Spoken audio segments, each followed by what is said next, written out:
It started with nothing really, just the odd dig here and there. You know, he'd comment on the tightness of of my leggings or whether the top was a bit low cut. He wouldn't let me speak.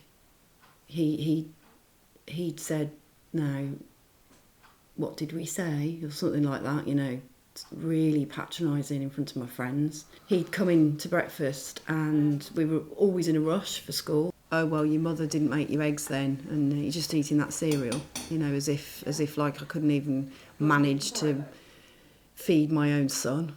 That really hurt. He didn't want me earning as much as he was. He made me feel like I was hopeless at my job. It's just this constant just getting at me. Domestic abuse can take lots of forms, and it's not just physical violence. It involves controlling, coercive, abusive or violent treatment of someone who you're in a relationship with, or that you've been in a relationship with, or who is a close family member. The abuse can be psychological, physical, sexual, emotional, verbal or financial. Money was always an issue. I think he never wanted me to have any access really to money. I remember one time we had to fill out some forms for the mortgage, and he said, "Oh, you'd be useless anyway at it, so I'll just do it." You know, it's kind of, you wouldn't understand. You start feeling just pathetic that everything is actually your fault. It can affect anyone regardless of age, gender, sexuality or religion. And it might be a one-off occurrence, but it's often part of a pattern. I've thought about leaving loads of times, but I don't know. There's always something. There was changes at work and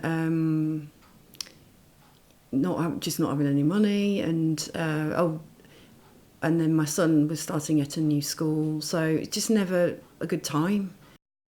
In the year to March 2018, an estimated 2.2 million adults experienced domestic abuse. That's 1.45 million women and 767,000 men. Unfortunately, it's believed that the majority of cases are never reported to the police. He just pushed me up against the fridge, and I suddenly thought, I think he's going to hit me. He started saying, you know, don't think you can ever get away from me, and you're not taking my son. I mean, I was just terrified and thinking, this is not good. Got to get me and our son out of this situation. I eventually did call the police on him, and they thought my situation was high risk.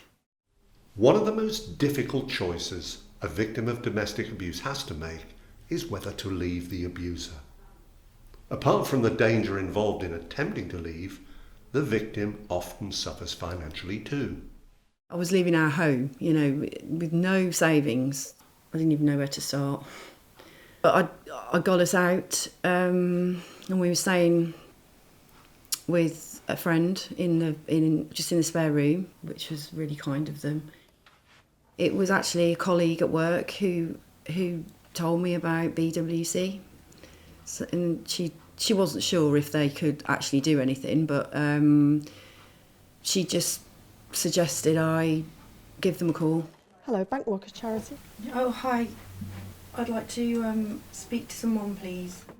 In complex situations like this, BWC often works to fill gaps that other agencies can't. Jenny and her son needed a new place to live, so we gave a grant towards the cost of securing a new flat, buying some basic household items and general living expenses to get them back on their feet. Jenny also told us she was on a long waiting list for counselling with the Domestic Abuse Support Service, so we referred her to Relate for counselling sessions for her and her son to help them deal with what they were going through. My son's doing a lot better now. He's really bonded with his counsellor, which is great. Nice. He's a lot calmer. He can express himself you know, in a much less confrontational way now. I mean, even though I'm still dealing with issues with my ex-partner, the grant has just meant I'm not worrying about keeping a roof over our heads. A recent report based on a survey of survivors found that a third had to give up their home and over 40% were in debt as a result of being abused or of leaving a relationship. It's at points like these that BWC can play a part in helping victims adjust to their new circumstances and rebuild their lives. I just feel we've got a future now. We can go forward and move on. Smile, big smile, cheesy grin. Hey! I look like I've got giant arms now.